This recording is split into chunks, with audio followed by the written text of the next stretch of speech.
Aku Muhammad Qasim melihat diriku duduk di Masjid An-Nabawi, Masjid Nabi Muhammad SAW. Aku merasakan perasaan yang sangat damai karena mengetahui bahwa aku berada di Masjid suci Nabi Muhammad SAW. Kemudian aku melihat Nabi Muhammad SAW datang ke arahku. Beliau duduk tepat di depanku, dan di tengahnya ada 4 lembar kertas ukuran besar yang terbuat dari emas. Nabi Muhammad SAW memberitahuku dengan nada yang sangat gembira dan berkata, "Qasim, sampaikan pesanku ini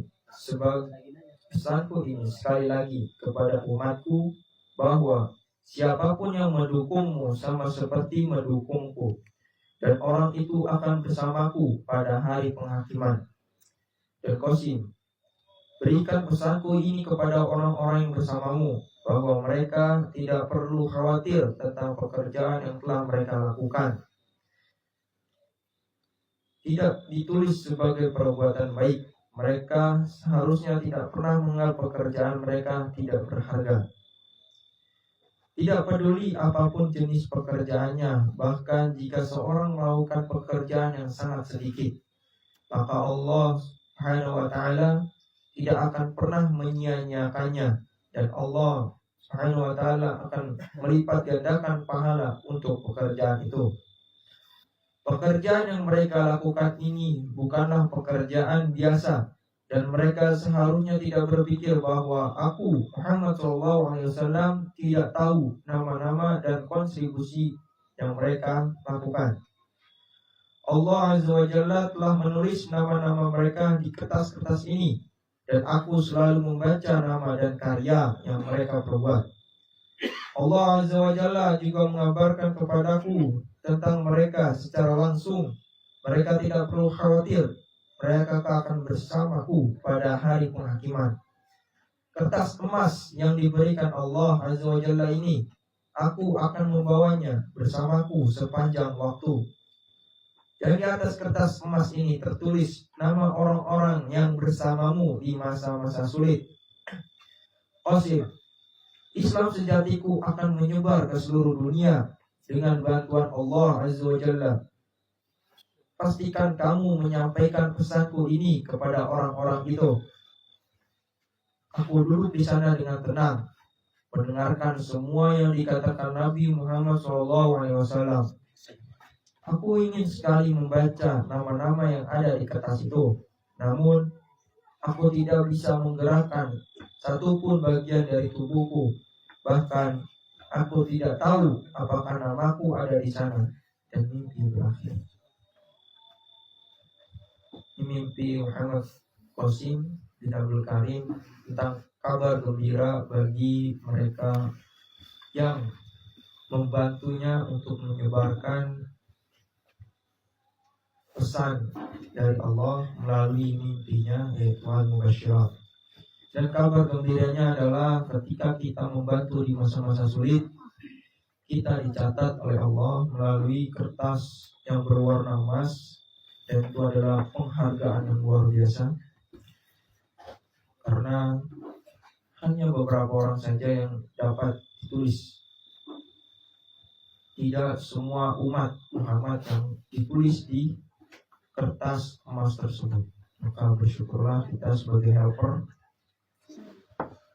yang membantu untuk terus menyebarkan mimpi-mimpi Muhammad Qasim dan membuat karya-karya untuk membantu dan menyebarkannya, sehingga umat Islam itu sadar bila saat ini kita sudah di penghujung akhir zaman dan kezaliman yang sangat berat dan sangat besar, yaitu kesyirikan, dan zalim yang dimaksud adalah kegelapan.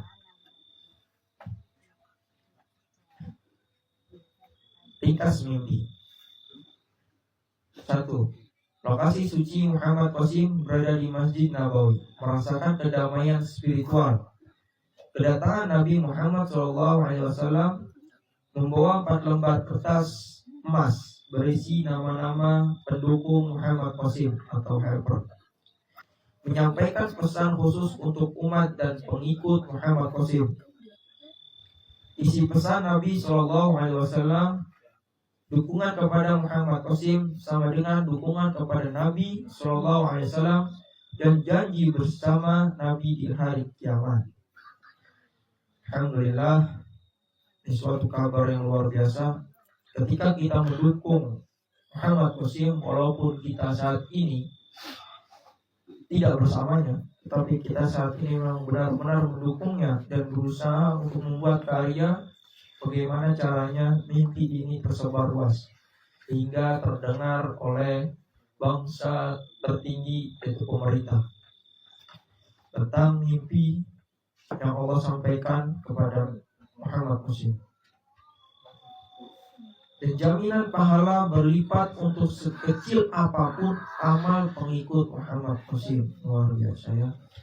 Walaupun kita hanya menyebarkan lewat sosmed saja, cuma share orang lain yang membuat, kita share, nah itu juga termasuk amal.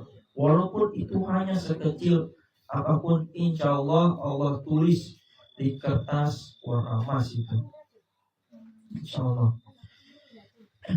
Dan mendukung Muhammad Qasim sama halnya mendukung pada Nabi SAW. Luar biasa.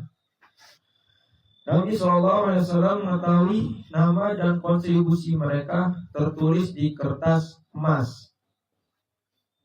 Islam sejati akan menyebar ke seluruh dunia melalui perjuangan ini. Muhammad Qasim tidak baca nama di kertas dikarenakan tidak bisa bergerak atau memastikan apakah namanya ada. Kedua, takwil berdasarkan Al-Quran, Sunnah, dan tafsir mimpi. A. Masjid Nabawi dan pertemuan dengan Nabi SAW. Signifikansi Masjid Nabawi. Salah satu masjid paling suci dalam Islam terkait era dengan Nabi SAW. Rasulullah SAW bersabda, "Salat di Masjidku Nabawi lebih utama daripada 1000 salat di masjid lain kecuali Masjidil Haram." Hadis riwayat Bukhari Muslim. Mimpi bertemu Nabi SAW.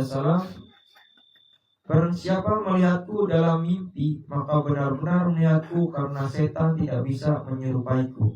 Hadis riwayat Bukhari. Mana penguat spiritual dan legitimasi misi Muhammad Qasim? B. 4 lembar kertas emas, simbol rekam amal umat, seperti kitab amal di hari kiamat.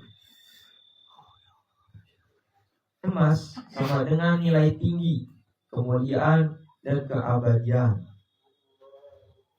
C. Pesan Nabi SAW tentang dukungan kepada Muhammad Qasim. Makna mendukung Muhammad Qasim sama dengan mendukung Nabi SAW. Rasulullah SAW bersabda, "Orang yang membantu pemimpin yang adil di akhir zaman, Allah akan meneguhkannya di hari kiamat." Hadis riwayat Ahmad.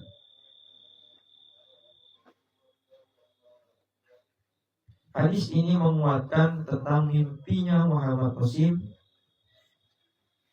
yang mengatakan bahwa siapa yang mendukung Muhammad Qasim sama dengan mendukungnya Nabi SAW. Dan hadis ini yang tentang meneguhkan di hari kiamat itu menguatkan apa yang dikatakan dalam mimpi tersebut. Konteks Imam Mahdi, para pengikutnya dijanjikan pahala besar. Pahala kecil tetap dicatat. Allah berfirman, "Barang siapa mengerjakan kebajikan seberat zarwah atau sekecil apapun, niscaya dia akan melihat balasannya." Quran surat Az-Zalzalah ayat 7. Dan Rasulullah SAW bersabda, Jangan meremehkan kebaikan sekecil apapun. Hadis riwayat Muslim. Allah dengan maha kepenyayangannya kepada hambanya, Allah selalu melihat suatu sekecil apapun usahanya, karyanya, Allah tetap menulis dan mencatatnya, dan Allah akan memberikan balasannya sesuai apa yang ia kerjakan. Penyebaran Islam sejati. Islam sejatiku sama dengan Islam sesuai sunnah Nabi SAW. Rasulullah SAW bersabda, akan datang suatu masa di mana Islam hanya tinggal nama, Al-Quran hanya tulisan. Hadis riwayat Al-Baihaqi. Saat ini sudah sangat fakta ya, faktanya memang seperti itu. Banyak sekali masjid-masjid yang megah yang dibangun oleh umat akhir zaman saat ini, ternyata masjidnya itu tidak terlalu berkah, tidak berkah bahkan. Karena di situ banyak sekali kemudaratan yang tanpa disadari oleh orang di sekitarnya. Bahkan di masjid tersendiri itu banyak sekali yang dilakukan oleh ulamanya, melakukan kesyirikan tanpa ia sadari, yaitu memajang-majang gambar-gambar ulama itu sendiri. Dan bahkan masjid itu sendiri banyak sekali amalia-amalia yang bernama bid'ah tanpa ia sadari, dan itu sudah terjadi. Dan banyak sekali penghafal Quran hanya sebagai bank ayat, dan bahkan Al-Quran hanya tinggal tulisan saja. Karena saat ini Islam begitu mundur, bahkan terinjak-injak, dan disabdakan oleh Rasul, Islam di akhir zaman bagaikan buih di lautan. Peran Muhammad Qasim yaitu mengembalikan Islam murni tanpa kesyirikan. Dan tugas ini tidak mudah tentunya, karena menghancurkan kesyirikan itu penuh dengan pengorbanan.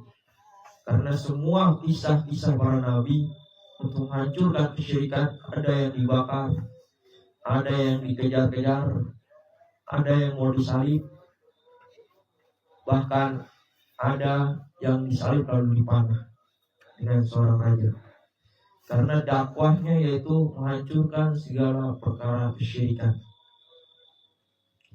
Maka kita senantiasa untuk selalu meminta tolong kepada Allah untuk dimudahkan semua apa dan upaya yang kita kerjakan untuk membantu dan menghancurkan segala perkara kesyirikan yang saat ini sudah tersebar luas dari ufuk timur dan ufuk barat. Muhammad Qasim tidak bisa membaca nama di kertas, yaitu ujian keikhlasan. Muhammad Qasim tidak boleh sombong atau terlalu fokus pada apakah aku termasuk. Pertanyaan Muhammad Qasim tersebut. Allah Subhanahu wa taala berfirman, dan janganlah kamu mengira bahwa orang-orang yang gugur di jalan Allah itu mati, melainkan mereka hidup di sisi roh mereka dengan mendapat rizki. Quran surat Al-Imran ayat 169. Jadi seorang muslim itu sangat beruntung. Ketika ia hidup, ia akan menjadi manusia yang mulia. Dan ketika ia mati, dia tidak dirugikan sedikit pun, tapi Allah memberikan rizki dan kelimpahan yang luar biasa tanpa kita sadari. Dan kita sudah menyaksikan betapa banyak yang syahid di medan perang, yaitu di Syam. Dan kepada saudara kita yang sudah syahid, yaitu Abu Ubaidah. Beliau telah syahid sebagai syuhada yang memperjuangkan tanahnya untuk mengusir, yaitu Bani Israel. Kesimpulan, Mimpi ini dari Allah karena bertemu Nabi SAW secara sahih. Tidak mungkin tipuan setan. Mimpi ini insyaallah dari Allah dan bukan dari setan. 2. Pesan selaras dengan ajaran Islam. Pentingnya amal kecil, dukungan kepada kebenaran. 3. Mengandung kabar gembira kebangkitan Islam. Pesan utama dari mimpi Muhammad Qasim yaitu pengikut Muhammad Qasim atau helper atau pembantu Muhammad Qasim dijanjikan kedudukan mulia di sisi Nabi SAW. Dan perjuangan mereka sekecil apapun tidak sia-sia di mata Allah. Allah tetap mencatatnya walaupun perbuatan kita hanya sekecil zarrah. Allah tetap menulis di kertas yang berwarna emas tersebut. Mudah-mudahan kita ditulis. Amin Allah. Muhammad Qasim harus menyampaikan pesan ini untuk motivasi umat. Mimpi ini untuk memberikan semangat terhadap helper atau pembantu atau yang membantu Muhammad Qasim, penolong Muhammad Qasim, untuk senantiasa semangat, senang, bahagia. Karena ketika kita membantu dengan rasa senang, bahagia, dan sukarela, ikhlas, insyaallah tidak berat. Indikasi khusus jika Muhammad Qasim benar calon sang pemimpin umat Muhammad di akhir zaman, mimpi ini menegaskan legitimasi, misalnya janji kemenangan Islam. Insyaallah semua tanda-tanda yang telah disampaikan melalui mimpi Muhammad Qasim sudah banyak yang terjadi, seperti peperangan yang di Pakistan itu sendiri, bahkan kerusuhan yang kemarin terjadi, mungkin sekarang masih terjadi mungkin, dan kerusuhan-kerusuhan yang lainnya. Bahkan Palestina sekarang saat ini sudah menjadi hanya nama saja, dan Rafah sebagai penyerangan terakhir perbatasan Mesir sudah rata, hanya tanah bangunannya. Dan ini tentu kabar yang sangat menyedihkan sebagai umat Islam di akhir zaman. Kita dibantai habis-habisan oleh musuh kita, dan musuh itu sangat kuat. Maka dari itu, wahai umat Muhammad di akhir zaman, untuk senantiasa sadar bahwa kita telah melakukan kezaliman yang besar, kezaliman yang membuat Allah membiarkan kita sebagai umat Muhammad yang sudah bersyahadat karena kita telah melakukan kesyirikan tanpa kita sadari, yaitu membuat patung, memajang patung, memajang gambar-gambar para ulamanya. Tanpa kita sadari, kita sama seperti Yahudi dan Nasrani, karena telah menjadikan ulama-ulama sebagai Tuhan tanpa kita sadari. Karena di Al-Quran pun sudah disebutkan, Yahudi dan Nasrani menjadikan rohib-rohib dan pendeta-pendeta mereka menjadi Tuhan. Dan saat ini kita, umat Islam, telah melakukan itu tanpa kita sadari,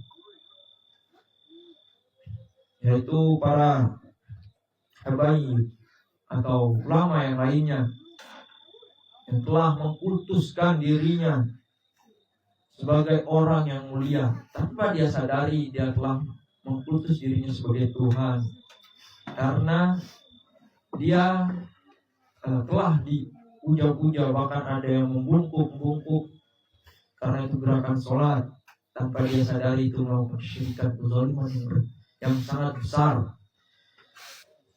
Maka dari itu Allah membiarkan kita hingga saat ini karena kita selalu melakukan kesyirikan. Karena Allah itu Maha Pencemburu, dan Allah tidak akan memberikan bantuan kita selama kita melakukan kesyirikan. Maka sadarlah wahai umat, wahai para ulama yang menganggap dirinya sebagai ulama, sadarlah kita saat ini membutuhkan bantuan Allah, karena saat ini kita sedang dijajah tanpa kita sadari. Saat ini kita diinjak-injak oleh umat terdahulu, umat orang-orang yang ingkar kepada Allah.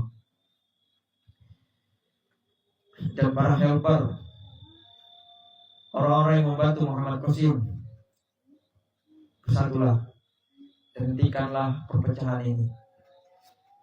Kita butuh persatuan untuk membantu dan menyebarkan Muhammad Qasim ini sebagai pemimpin umat akhir zaman.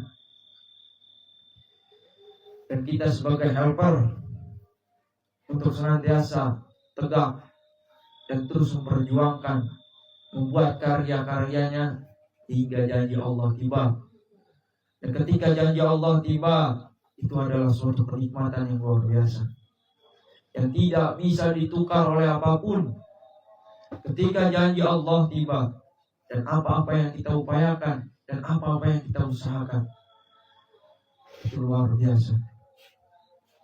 Wahai para helper, walaupun kalian saat ini terpecah, ada grup-grup yang banyak sekali perpecahan yang saat ini terjadi. Ketika dahulu saya membantu Muhammad Qasim sendirian di rumah, selama setahun saya berdakwah. Pada saat saya umur 18 tahun kemarin, saya kira grup Muhammad Qasim itu hanya satu, dan saya belum masuk grup karena saya nggak tahu grup. Intinya saya percaya Qasim, lalu saya dampakkan kepada teman-teman saya, ustaz-ustaz saya, sampaikan saat ini kita sudah di akhir zaman, dan kezaliman yang berat adalah kesyirikan. Mungkin lain waktu saya akan cerita, karena sudah terdengar azan. Mungkin itu saja yang saya sampaikan. Kurang lebihnya mohon maaf.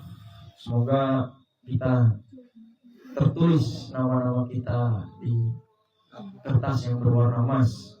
Amin. Dan kita nanti berkumpul dengan para sahabat dan para anbiya. Amin ya Allah. Terima kasih atas perhatiannya. Kami tutup dengan bacaan kafaratul majlis. Subhanakallahumma wa bihamdika asyhadu an la ilaha illa anta astaghfiruka wa atubu ilaik. Assalamualaikum warahmatullahi wabarakatuh. Waalaikumsalam warahmatullahi wabarakatuh.